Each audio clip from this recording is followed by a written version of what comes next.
ओम नमो भगवते वासुदेवाय। नमस्कार दोस्तों, बहुत बहुत स्वागत है आपका मेरे चैनल वंदनाधर वॉइस में। दोस्तों, आज हम सुनेंगे बृहस्पतिवार की व्रत कथा। प्राचीन काल में एक ब्राह्मण रहता था। वह बहुत ही निर्धन था। उसके कोई भी संतान नहीं थी। उसकी स्त्री बहुत ही मलिनता के साथ रहती थी।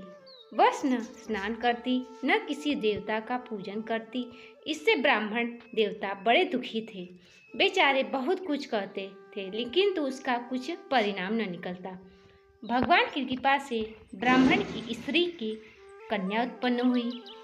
वह कन्या रत्न पैदा हुई। कन्या बड़ी होने पर प्रातः स्नान करके विष्णु भगवान का जाप व बृहस्पतिवार का व्रत करने लगी।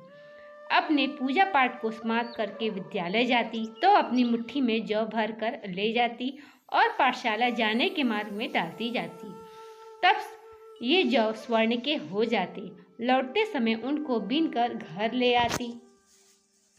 एक दिन वह बालिका सूप में उस सोने को जौ को फटक कर साफ कर रही थी। उसकी माँ ने देख लिया और कहा, हे बेटी, सोने के जौ को फटकने के लिए सोने का सूप होना चाहिए। ये दूसरे दिन बृहस्पतिवार था।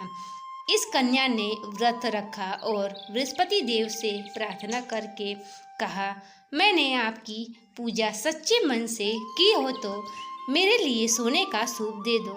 बृहस्पति देव ने उसकी प्रार्थना स्वीकार कर ली। रोजाना की तरह वह कन्या जौ फैलाती हुई विद्यालय जाने लगी। जब वह विद्यालय से लौट रही थी तो उसे बृहस्पति देव की कृपा से सोने का सूप मिला। उसे वह घर ले आई और उससे जौ साफ करने लगी, परंतु उसकी माँ का वही ढंग रहा। एक दिन की बात है कि वह बालिका सोने के सूप में जौ को साफ कर रही थी। उसी समय उस नगर का राजकुमार वहां से होकर निकला और इस कन्या का रूप को और सोने के सूप में जौ को फटकते देख इस कन्या पर मोहित हो गया और राजमहल आज कर भोजन चना जल त्याग कर उदास होकर लेट गया। जब राजा द्वारा राजकुमार का अन्न जल त्यागने का समाचार ज्ञात हुआ तो राजा अपने मंत्रियों के साथ अपने बेटे के पास पहुँचे और पूछा, बेटा, तुम्हें किस बात का कष्ट है? किसी ने अपमान किया अथवा और कोई कारण है?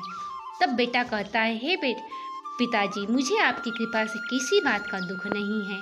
किसी ने मेरा अपमान नहीं किया, परंतु मैं उस लड़की के साथ विवाह करना चाहता हूँ जो सोने के सूप में जौ साफ कर रही थी। यह सुन राजा आश्चर्य में पड़ जाता है और कहता है, हे बेटा, इस तरह कन्या का पता तुम लगाओ, मैं उसे के साथ तुम्हारा विवाह अवश्य करवा दूंगा। तब लड़के ने राजा को लड़की के घर का पता बतलाया। मंत्री लड़की के घर गया और ब्राह्मण को राजा का आदेश सुनाया। कुछ दिन बाद उस कन्या का विवाह राजकुमार के साथ संपन्न हो गया। कन्या के घर से जाते ही उस निर्धन ब्राह्मण के घर में फिर गरीबी का निवास हो गया।